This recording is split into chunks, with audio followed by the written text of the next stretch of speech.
Friends, स्वागत है आपका फिर से मेरे चैनल लॉ नोट्स अकेडमी में। मैं हूँ रश्मि वोरा। फ्रेंड्स, आज मैं आपको बताने जा रही हूँ टॉपिक जो है ये है हमारा ड्राफ्टिंग एंड प्लीडिंग से रिलेटेड टॉपिक कि भाई इसमें आपको मैं बताऊंगी कि सूट रिकवरी ऑफ मनी के लिए फ़ाइल कैसे किया जाता है। जैसे आपको अगर कहा जाता है, ये लॉ स्टूडेंट्स के लिए है कि भाई आपको रिकवरी ऑफ मनी, अगर अपना पैसा रिकवर करने के लिए कोई सूट फाइल करना है तो आपको कहाँ करना है और कैसे करना है, उसका फॉर्मेट क्या होगा, उसका क्या प्रोसीजर है उसको फॉर्मेट को फाइल करने का। तो आप देखिए, मैं आपको बता रही हूँ, ये है this is the suit for recovery of money. इसमें आप सबसे पहले लिखेंगे, ये मैं आपको सिर्फ बता रही हूँ पहले उसका व्यू बता रही हूँ इसका कि किस में जाएगा। ये पिटीशन अंडर सेक्शन 26 में जाती है, read with order 7 rule 1 of CPC. तो ये अंडर सेक्शन 26 में आता है सीपीसी के। इसमें ऑर्डर पढ़ना पड़ता है 7 और रूल 1, 7 ऑर्डर का रूल 1 पढ़ना पड़ता है सीपीसी का। इसके लिए रिकवरी ऑफ मनी के लिए पिटीशन फाइल करने के लिए, अगर हम ये क्लेम कर रहे हैं कि अगर हमें क्लेम के लिए पिटीशन डालनी है कि भाई हमें अपनी मनी वापस चाहिए, तो उसके लिए हमें क्या करना है, चलिए देखते हैं। स्टार्टिंग से मैं आपको बताती हूँ।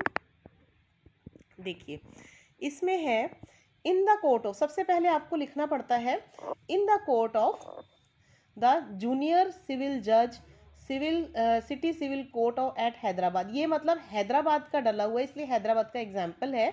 आप जिस कोर्ट में डाल रहे हो, जिस जज के पास डाल रहे हो, सिविल जज, ठीक है, जूनियर है, सीनियर है, मैजिस्ट्रेट है, आपको वो उसका लिखना है ऊपर जज का। फिर उसके बाद सिटी लिखनी है या उसका कोर्ट कौन सा है ये लिखना है, और उसके बाद स्टेट का नाम लिखना है। ठीक है, ऑर्डर लिखना है, इसमें नंबर क्या आएगा, ऑफ डेट आएगी यहाँ पे। ठीक है, order number of file number और डेट जो आती है यहाँ पे वो खुद डाल देते हैं इसमें। तो सबसे पहले आपको क्या लिखना पड़ता है, सबसे पहले बिटवीन पार्टीज दोनों के नाम आते हैं। सबसे पहले पार्टी प्लेंटिफ की आती है, इधर देखिए प्लेंटिफ लिखा है। सबसे पहले जो केस फाइल करता है उसे प्लेंटिफ बोलते हैं। ठीक है, फाइल करने वाला, केस करने वाले को, ठीक है, उसको प्लेंटिफ बोलते हैं। तो उसमें पहले बिटवीन दोनों पार्टीज के लिए लिखना पड़ता है, बिटवीन एबीसी, सन ऑफ किसके हैं, एबीसी में इसमें पार्टी का नाम आएगा जो केस फाइल कर रहा है। फिर वो किनके बेटे, उनके फादर का नाम आएगा, सन ऑफ मतलब उनके फादर का नाम। इनकी एबीसी जो नाम है फर्स्ट पर्सन का, पार्टी का, उनकी एज क्या है, उनका रेजिडेंस एड्रेस क्या है और स्टेट क्या है उनका। ठीक है, ये हो गई फर्स्ट पार्टी आपकी। इस फर्स्ट पार्टी को बोलेंगे प्लेंटिफ। ठीक है फ्रेंड्स, ये देखिए इनको बोलते हैं प्लेंटिफ। और जो एक सेकेंड, और सेकेंड पार्टी जो है, इसके बाद आएगी सेकेंड पार्टी का नंबर। ठीक है फ्रेंड्स, सेकेंड पार्टी होगी, वर्सेस लिखेंगे पहले इसमें हम, फिर उसके बाद एक्स वाई जेड, ये एग्जाम्पल के तौर पे लिखा हुआ, ये एक सिंपल फॉर्मेट में आपको दिखा रही हूँ, उसमें से समझा रही हूँ आपको। सेकेंड पार्टी का नाम यहाँ पे आएगा, वो किनके बेटे हैं, मतलब फादर का नाम उनके, उनकी और एज क्या है सेकेंड पार्टी पर्सन की, जिनका नाम यहाँ पे लिखा है उनकी एज क्या है, और उनका रेजिडेंस एड्रेस क्या है, जहाँ का स्टेट है, ये लिखेंगे। तो ये हैदराबाद का एग्जाम्पल दिया हुआ है सिविल सूट का, तो वो फॉर्मेट के तौर पे मैं आपको समझा रही हूँ। और इनको डिफेंडेंट बोलेंगे। केस फाइल करने वाला हमेशा प्लेंटिफ होता है, ठीक है, और जो दूसरी पार्टी होती है जिसके अगेंस्ट आपने केस फाइल किया है वो डिफेंडेंट होता है। तो चलिए स्टार्ट करते हैं। सूट को फॉर रिकवरी ऑफ मनी कैसे फाइल किया जाता है, इसमें क्लेम लिखेंगे आप, पिटीशन लिखेंगे, ये अंडर सेक्शन 26 ये सारा आप लिखेंगे। क्लेम फॉर पिटीशन जो आएगी, पिटीशन जो आएगी अंडर सेक्शन 7 आएगी, और रीड विद ऑर्डर ये सारा लिखना पड़ेगा हमें, read with order 7 rule 1 of CPC, ये सीपीसी के अंडर आएगा अंडर सेक्शन 26 में, फॉर रिकवरी ऑफ मनी। ठीक है, सबसे पहले हम पॉइंट 1 आता है डिस्क्रिप्शन ऑफ पिटिशनर। पिटिशनर होता है प्लेंटिफ, मतलब जो केस को फाइल कर रहा है उसको पिटिशनर भी बोलते हैं।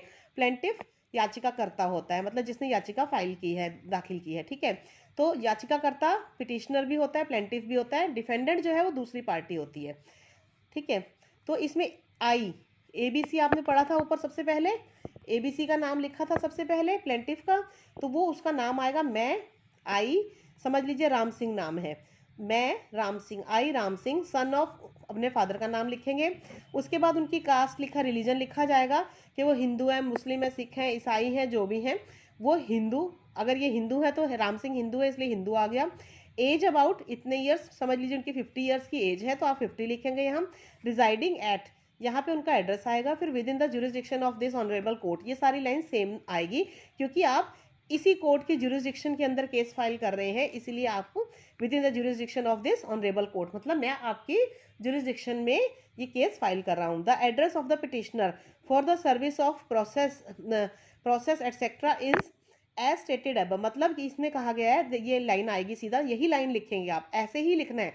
इसमें सिर्फ आपने ब्लैंक जगह पे अपने फर्स्ट पार्टी का नाम लिखना है और आगे उसके बाद सेकंड पार्टी का नाम लिखना है, ठीक है ना। ब्लैंक को फिल करना है, बाकी मैटर सेम ही रहेगा सारा।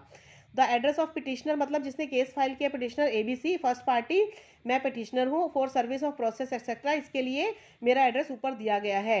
Care of Shri dash advocate, यहाँ पे एडवोकेट का आ जाएगा, श्री एडवोकेट यानी कि जो केस फाइल कर रहा है उस एडवोकेट का नाम आ जाएगा यहाँ पे एडवोकेट, और यहाँ पे उसकी स्टेट आएगी कि भाई मेरा एडवोकेट कहाँ का रहने वाला है, ठीक है फ्रेंड्स। आगे बढ़ते हैं।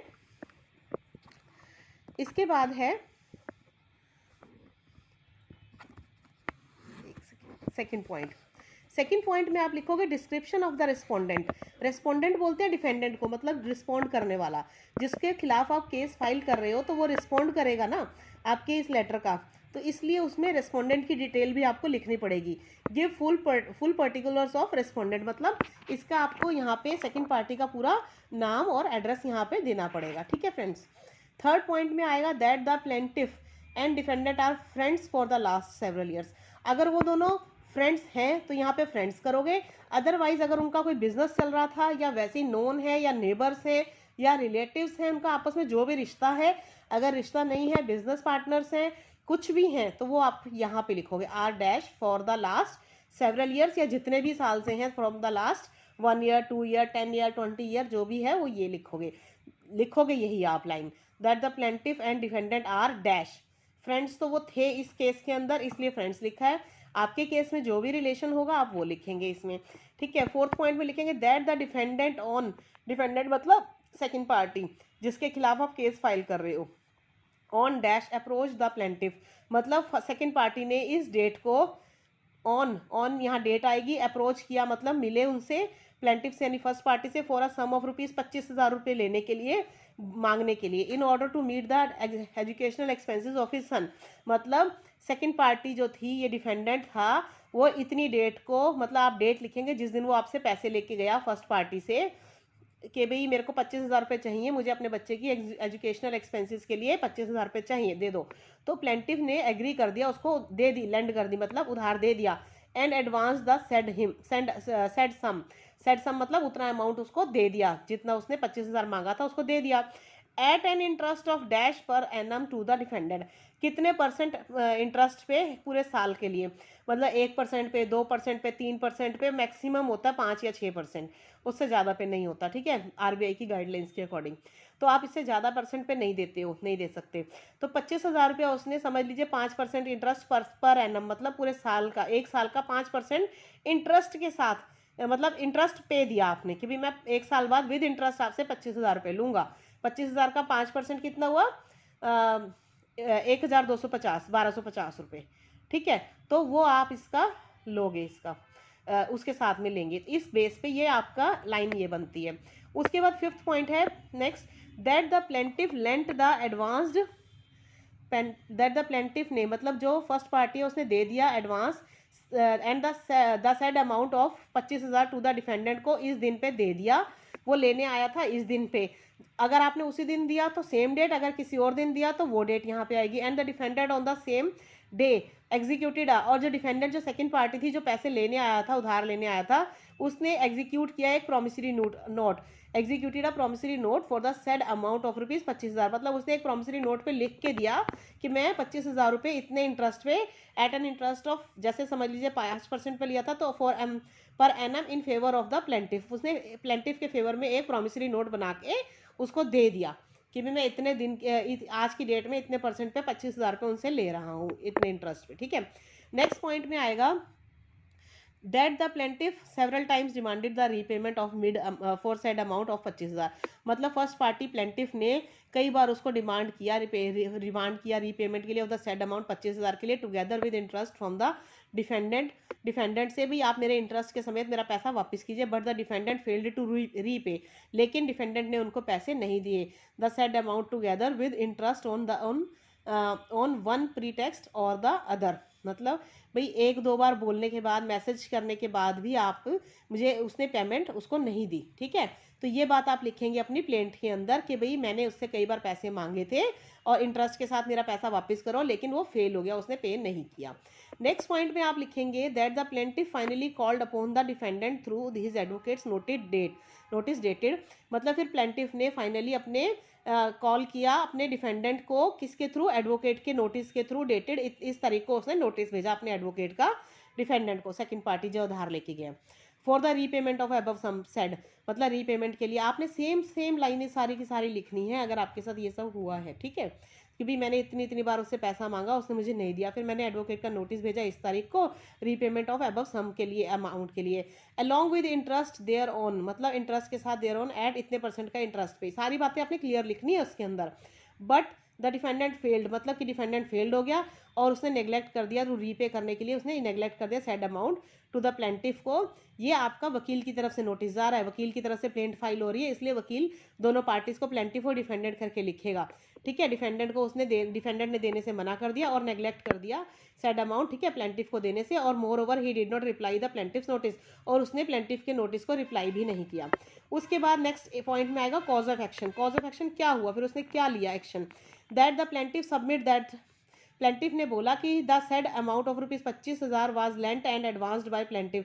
प्लेंटिफ ने बोला कि मैंने 25,000 रुपये दिए थे एडवांस में उसको, बाय द प्लेंटिफ से दिए गए, टू द डिफेंडेंट को दिए गए हैदराबाद में, मतलब ये हैदराबाद का केस है इसलिए हैदराबाद, आपने जिस सिटी में दिया है आप वहाँ का नाम लिखेंगे। वेयर द डिफेंडेंट एग्जीक्यूटेड, वहीं पे एग्जीक्यूट किया डिफेंडेंट ने promissory note in favour of the plaintiff, मतलब इन्होंने उसके बाद डिफेंडेंट जो थे जिन्होंने पैसे लिए थे उन्होंने एग्जीक्यूट किया promissory note in favour of plaintiff के फेवर में, and the amount of rupees 25,000 is due and payable by the defendant to the plaintiff. ये बात पूरी कॉज ऑफ एक्शन क्या है कि मतलब इस बात के ऊपर एक्शन लिया जाना है, इसलिए आपने ये बात पूरी लिखी है इसमें, ठीक है, इस ऐसे ही लिखनी है आपने, payable by the defendant to the plaintiff, मतलब ये अभी पेएबल है अमाउंट, ये लिखा।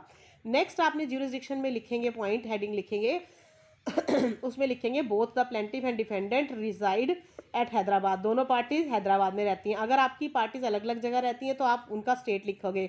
दस the whole cause of action has arisen within the jurisdiction of honourable court, मतलब जो पूरा कॉज ऑफ एक्शन है, मतलब सारा का सारा जो कॉज हुआ है, काम हुआ है, ये सारा का सारा ये हैदराबाद में हुआ। Cause of action arisen within the jurisdiction of honourable court, मतलब इसी कोर्ट के ज्यूरिसडिक्शन में हुआ है, मतलब इसी कोर्ट के एरिया में आते हैं। हर एक जैसे एरिया का डिस्ट्रिक्ट का कोर्ट अलग अलग होता है ना, तो उनका कोर्ट जो है इसी ज्यूरिसडिक्शन में आता है और वो वहीं रहते हैं पास में। This court has got jurisdiction to try and entertain this suit. इसमें ये बात लिखनी जरूरी होती है कि भाई हमारा केस जो है आप ही की कोर्ट में आएगा, क्योंकि हमारे केस की ज्यूरिसडिक्शन आप ही के पास है, ठीक है, आप ही फैसला कर सकते हो, हम आप ही के एरिया के ज्यूरिसडिक्शन में आते हैं, रहते हैं, इसलिए।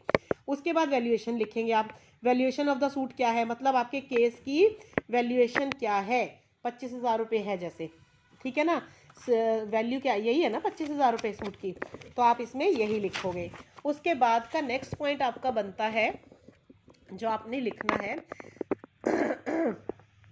कि भाई आपका प्रिंसिपल अमाउंट कितना है। प्रिंसिपल अमाउंट आ गया आपका 25,000 है, ठीक है फ्रेंड्स, 25,000 आपका प्रिंसिपल अमाउंट है।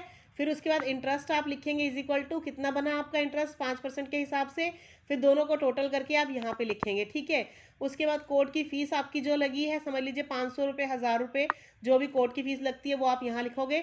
फिर लिखोगे कोर्ट फीस ऑफ रुपीज इतना paid as per AP court, Andhra Pradesh court rule के हिसाब से, हैदराबाद आंध्र प्रदेश में आता है ना, तो उस हिसाब से court fee rules, court fees के रूल के हिसाब से इतनी ही कोर्ट फीस लगती है, तो हमने वो पे कर दी।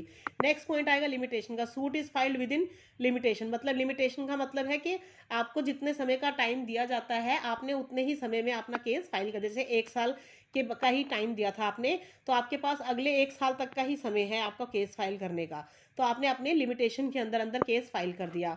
नेक्स्ट पॉइंट में लिखेंगे द प्लेंटिफ देयरफॉर प्रेज, ये लाइन भी लिखनी जरूरी होती है, इसलिए प्लेंटिफ प्रे करता है, मतलब आपसे रिक्वेस्ट, आपसे प्रार्थना करता है प्लेंटिफ कि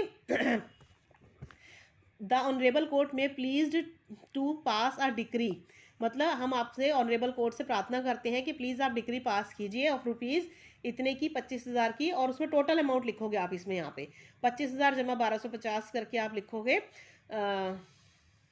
26,250, ठीक है, against the defendant and in favour of the plaintiff, कि भाई आप अगेंस्ट डिफेंडेंट के अगेंस्ट पे आप पास करो, डिक्री पास करो, मतलब ऑर्डर दो आप एक, एंड डिफेंडेंट के खिलाफ और मेरे of the favour of plaintiff, मतलब मेरे फेवर में आप ऑर्डर दो, आप केस का रिजल्ट दो, डिसीजन दो।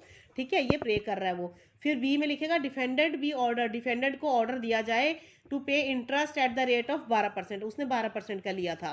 ठीक है, तो उसमें इसने ये भी कहा कि आप डिफेंडेंट को ये ऑर्डर दो कि मेरा इंटरेस्ट भी दे पर एनम के हिसाब से on the decretal amount from the date of institution of the suit, मतलब उस पे देगा 12%, जितना 25,000 था वो, और due date of the institution of the suit, मतलब अमाउंट, मतलब जब तक की डेट उसकी है इंस्टीट्यूशन ऑफ सूट की, until the satisfaction of the decretal amount, मतलब जब तक कि डिक्रीटल अमाउंट सेटिस्फाई नहीं हो जाता उतना अमाउंट आप मेरे को दोगे, मतलब अगर मेरा और भी पैसा लगा है तो उसमें वो भी ऐड हो जाएगा। The defendant may be ordered to pay the cost of suit, इसमें ये थर्ड पॉइंट आप लिख रहे हो, ये प्रे में लिख रहे हो आप सारे पॉइंट्स 12th पॉइंट में, कि भाई मैंने इतना पैसा आप मेरे फेवर में दीजिए, मेरे फेवर में दीजिए और उसको ऑर्डर दीजिए। दूसरा, मेरे को इंटरेस्ट के साथ पैसा दिलवाइए। तीसरा आप लिख रहे हो कि द डिफेंडेंट में भी order to pay the cost of suit, मतलब डिफेंडेंट जो है मेरे को कॉस्ट की, सूट फाइल करने की भी कॉस्ट देगा, जो मेरा वकील का खर्चा हुआ वो भी ये देगा, क्योंकि उसकी वजह से मेरे को सूट फाइल करना पड़ा है। उसके बाद प्लेंटिफ आ जाएगा, यहाँ प्लेंटिफ का नाम आ जाएगा, उसके साइन हो जाएंगे, और काउंसिल ऑफ द प्लेंटिफ, यहाँ पे उनके प्लेंटिफ का जिसने केस फाइल किया प्लेंटिफ, उसके वकील के साइन आ जाएंगे, नाम आ जाएगा, उसकी स्टैंप लग जाएगी।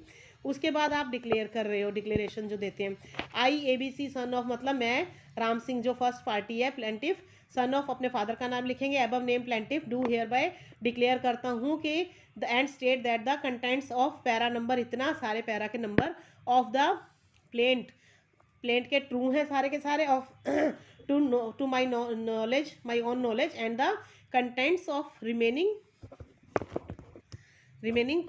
एक minute plaint are true of my knowledge, and the content of remaining plaint of the plaint are based on information received from my, आगे क्या है, एडवोकेट, पैराज लिखा था ये, रिमेनिंग पैराज, जितने भी पैराज हैं वो सारे मेरी नॉलेज से लिए गए हैं, मेरे कंटेंट सारे के सारे ट्रू है मेरी नॉलेज में। ठीक है, और based on information received from my, ये एडवोकेट की तरफ से, एडवोकेट लिखवा रहा है अपने पार्टी की तरफ से कि भाई ये मेरे को जितनी इन्फॉर्मेशन उन्होंने दी थी उस हिसाब से मैं इन्फॉर्मेशन उसमें डाली है, सारी लिखी है, and I believe the same to be true, और ये एडवोकेट की तरफ से कि मैं विश्वास करता हूँ कि सारी इन्फॉर्मेशन ट्रू है।